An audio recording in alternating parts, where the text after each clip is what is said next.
Selamat pagi saudara-saudara, salam jumpa dan jumpa lagi. Kita sudah menikmati firman Tuhan selama ini. Tentu banyak pengalaman suka dan duka sebagai pengalaman rohani, dan di dalamnya kita bertumbuh. Oleh karena itu saudara, kabar-kabarilah pengalaman itu agar kita bisa bersama-sama berdoa. Sebentar lagi kita akan mendengarkan firman Tuhan yang akan mendampingi kita di dalam perjalanan hidup kita untuk tetap berbahagia. Shalom jemaat Tuhan yang terkasih di dalam Kristus Yesus dimanapun berada. Sebelum kita mendengarkan firman Tuhan pada hari ini, marilah kita bersatu di dalam doa. Kita berdoa. Damai sejahtera yang melampaui segala akal, itulah kiranya yang memelihara hati dan pikiran saudara-saudari di dalam Kristus Yesus Tuhan kita. Amin. Mari kita dengarkan firman Tuhan yang akan dibacakan oleh anak Sidi. 1 Korintus 3 ayat 10. Beginilah bunyinya. Sesuai dengan kasih karunia Allah yang dianugerahkan kepadaku, aku sebagai seorang ahli bangunan yang cakap telah meletakkan dasar dan orang lain membangun terus di atasnya. Tetapi tiap-tiap orang harus memperhatikan bagaimana ia harus membangun di atasnya. Demikian firman Tuhan. Berbahagialah orang yang mendengar firman Allah serta memeliharanya dalam hatinya. Amin. Terima kasih. Mari kita kembali mendengarkan pertanyaan yang akan disampaikan oleh anak Sidi. Tuhan, hari ini yang menjadi pertanyaan saya adalah bagaimanakah orang percaya memakai karunia Tuhan yang ada pada dirinya? Terima kasih, Tuhan Yesus memberkati. Terima kasih.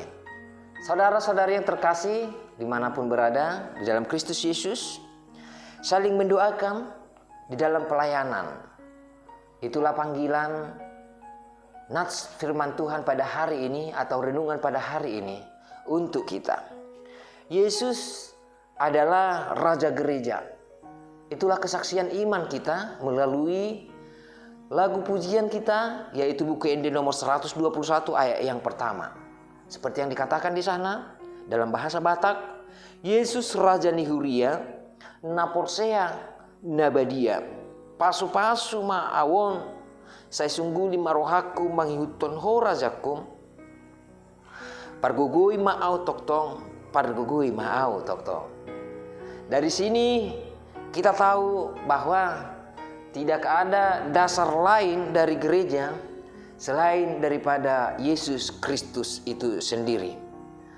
Orang lain dapat membangun di atasnya, tetapi dasarnya itu sudah pasti dan sudah tetap, yaitu Yesus Kristus itu sendiri. Dan inilah yang disampaikan, yang dipesankan oleh Paulus di dalam nats renungan kita pada hari ini. Dikatakan bahwa di sana, di dalam kasih karunia Allah, Dia sudah meletakkan dasarnya, yaitu Yesus Kristus itu sendiri. Di sini Paulus mengingatkan bahwa tiap-tiap orang yang harus memperhatikan bagaimana dia membangun di atasnya.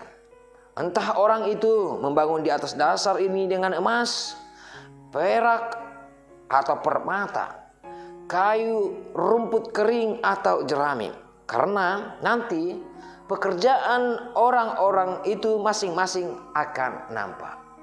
Inilah yang harus perlu kita perhatikan.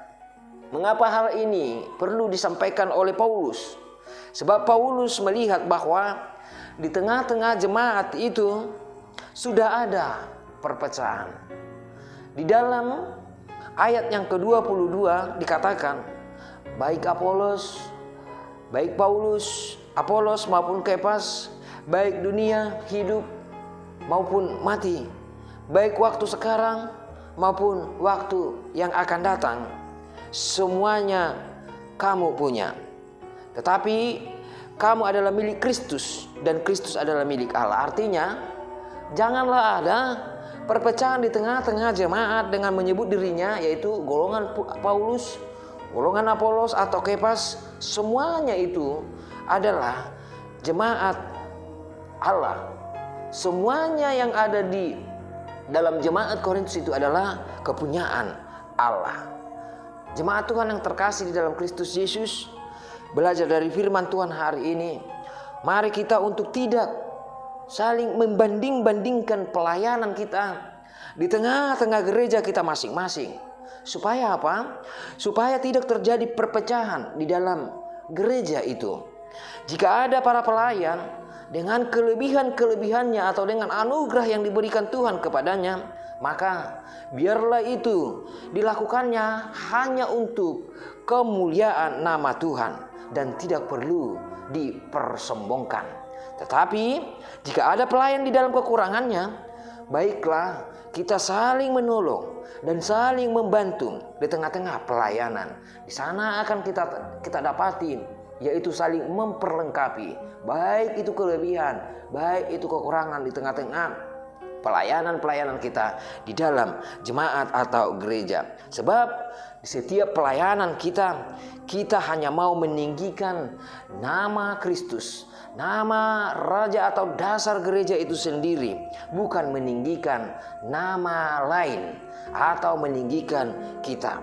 Bukan untuk membuat nama kita besar, tetapi hanya untuk kemuliaan nama Allah.